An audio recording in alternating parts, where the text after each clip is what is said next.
नमस्कार। आज हम एक बहुत ही महत्वपूर्ण पौराणिक घटना की गहराई में उतर रहे हैं। प्रजापति दक्ष का वो विराट यज्ञ। जी। हमारे पास जो स्रोत हैं शिव पुराण से, वो बताते हैं कि आयोजन तो बड़ा भव्य था, पर उसमें एक गंभीर विवाद भी पनप रहा था। हाँ, बिल्कुल। बाहर से सब एकदम उत्तम दिख रहा था, पर अंदर ही अंदर कुछ और खिचड़ी पक रही थी एक तरह से। तो आज हम इसी वृत्तांत के मुख्य पहलुओं को समझने की कोशिश करेंगे। मतलब यज्ञ कितना बड़ा था, हाँ। भगवान शिव को क्यों नहीं बुलाया गया, जो सबसे अहम सवाल है। हाँ, और फिर शिव भक्त दधीची ने इस पर क्या प्रतिक्रिया दी। बिल्कुल। और यहीं से कहानी असल में एक नया मोड़ लेती है। तो चलिए शुरुआत करते हैं यज्ञ की भव्यता से। कनखल में हरिद्वार के पास है ये जगह, है ना? जी हाँ, कनखल तीर्थ में दक्ष ने ये विशाल यज्ञ रचाया था और तैयारियां जबरदस्त थीं। मतलब आप सोचिए, ब्रह्मा जी, विष्णु जी वो तो थे ही, फिर देवर्षि नारद, बड़े बड़े महर्षि अगस्त्य, कश्यप, अत्रि, भृगु, दधीची खुद भी थे शुरू में, व्यास। अच्छा, दधीची भी पहले आमंत्रित थे? हाँ, वो आमंत्रित थे। फिर लोकपाल, गंधर्व, विद्याधर, सिद्ध, आदित्य, नाग, कोई छूटा नहीं था। अरे वाह। और कहते हैं कि विश्वकर्मा ने खास तौर पर दिव्य भवन बनाए थे मेहमानों के ठहरने के लिए। कमाल है। और मैंने सुना है कि कोई 88,000 ऋत्विज हवन कर रहे थे। ये संख्या तो... जी हाँ, 88,000। ये आंकड़ा ही बताता है कि आयोजन कितना विराट था। भृगु जैसे मुख्य ऋत्विज थे, स्वयं विष्णु अधिष्ठाता बने हुए थे। अच्छा। और ब्रह्मा जी वेद त्रयी विधि, मतलब वेदों के जो विधान हैं उनका प्रदर्शन कर रहे थे। तो इंतजाम में कोई कमी नहीं थी। सब कुछ एकदम परफेक्ट लग रहा था फिर तो। लेकिन यहीं पर वो बात आती है। बिल्कुल, ऊपरी तौर पर सब ठीक था, लेकिन जैसा आपने कहा, इतनी भव्यता के बीच एक प्रमुख देवता नदारद थे। जानबूझकर? भगवान शिव। दक्ष ने उन्हें और अपनी ही बेटी सती को, जो शिव की पत्नी थी, उन्हें नहीं बुलाया। ये कोई भूल नहीं थी? नहीं, ये जानबूझकर किया गया था। पर क्यों? मतलब क्या वजह बताई उन्होंने? क्या तर्क था इसके पीछे? देखिए, दक्ष के जो तर्क थे वो उनके अपने अहंकार और शिव के प्रति, कह सकते हैं, एक तरह के द्वेष से भरे थे। उन्होंने कहा कि शिव कपालधारी हैं। कपालधारी मतलब खोपड़ी धारण करने वाले? हाँ, और दक्ष से अमंगल मानते थे। फिर कहा कि वो अमंगल वेश में रहते हैं, उनका कोई कुल पता नहीं, माता पिता कौन है ये नहीं मालूम।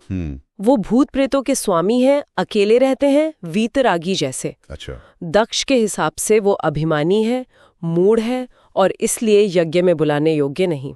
अच्छा। यहाँ तक कह दिया कि मैंने तो ब्रह्मा के कहने पर अपनी बेटी उन्हें दी थी। ओहो, तो ये सब कारण थे। मतलब ये तो बहुत ही व्यक्तिगत और बाहरी चीजों पर आधारित लग रहे हैं। उनके वास्तविक स्वरूप पर तो ध्यान ही नहीं दिया गया। बिल्कुल, दक्ष के लिए यही बातें मायने रखती थीं, सामाजिक प्रतिष्ठा, कुल, वेशभूषा।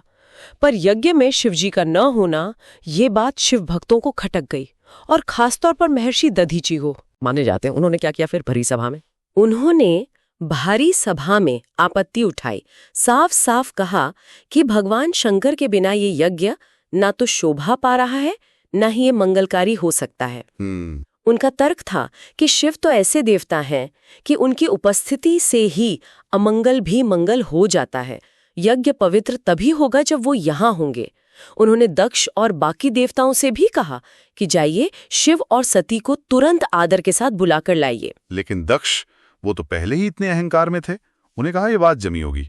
बिल्कुल नहीं, दक्ष ने तो दधीची का मजाक उड़ा दिया, भरी सभा में उपहास किया। अच्छा। कहने लगे कि भाई, जब स्वयं विष्णु यहाँ हैं, जो सभी देवताओं के मूल हैं, जिनमें सनातन धर्म प्रतिष्ठित है, ब्रह्मा जी हैं, इंद्र हैं, इतने बड़े बड़े ऋषि मुनि हैं, तो फिर रुद्र यानी शिव की क्या जरूरत है? ओहो।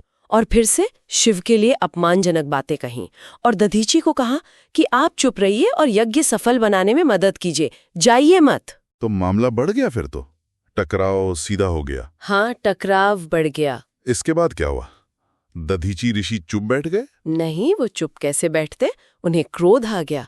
उन्होंने कहा कि शिव का अपमान करके दक्ष ने इस यज्ञ को अयज्ञ बना दिया है, ये यज्ञ नहीं रहा अब, और तुम्हारा विनाश निश्चित है। उन्होंने श्राप दे दिया एक तरह से? हाँ, बिल्कुल। ये कहकर वो यज्ञशाला से निकल गए, और उनके पीछे पीछे कई और शिव भक्त ऋषि थे, वो भी दक्ष को श्राप देते हुए चले गए। बाप रे, इतने सारे ऋषि चले गए। दक्ष पर कुछ असर हुआ इसका? कुछ पछतावा? असर जरा भी नहीं।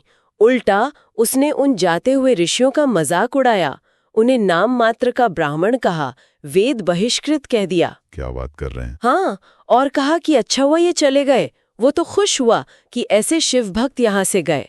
फिर उसने बचे हुए देवताओं और ऋषियों से कहा कि चलिए आप लोग यज्ञ पूरा कीजिए। कमाल का अहंकार था जी। और जैसा ब्रह्मा जी नारद को ये कथा सुनाते हुए बताते हैं कि शिव की माया ही ऐसी थी कि बाकी देवता और ऋषि मोहित होके यज्ञ करते रहे, उन्हें लगा सब ठीक है। अच्छा।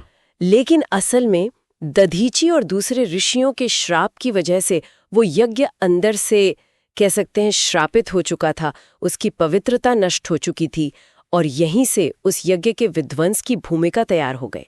वो फिर आगे की कहानी है कि कैसे विध्वंस हुआ। तो हमने देखा कि कैसे दक्ष का एक व्यक्तिगत अहंकार, शिव के प्रति उनका द्वेष इतने बड़े और बज़ाहिर पवित्र आयोजन पर भारी पड़ गया। हाँ, भव्यता थी, नियम थे, बड़े बड़े लोग थे, पर जो मूल भावना होनी चाहिए, श्रद्धा, सम्मान, वो गायब थी। बिल्कुल। ये घटना इसी बात को दर्शाती है कि कैसे हमारा व्यक्तिगत अहंकार, हमारी निजी खुन्नस वो बड़े से बड़े धार्मिक या सामाजिक कामों को भी दूषित कर सकती है, चाहे बाहरी चमक दमक कितनी भी क्यों ना हो। और ये सोचते हुए एक सवाल मन में आता है, क्या किसी भी अनुष्ठान की, किसी भी कार्य की असली पवित्रता सिर्फ बाहरी नियमों, भव्यता और कौन कौन शामिल है इससे तय होती है, या फिर उसमें शामिल लोगों के मन की शुद्धता, उनकी श्रद्धा और दूसरों के प्रति सम्मान की भावना ज्यादा मायने रखती है? शायद इस पर विचार करना चाहिए। बहुत गहरा सवाल है ये, सोचने वाली बात है।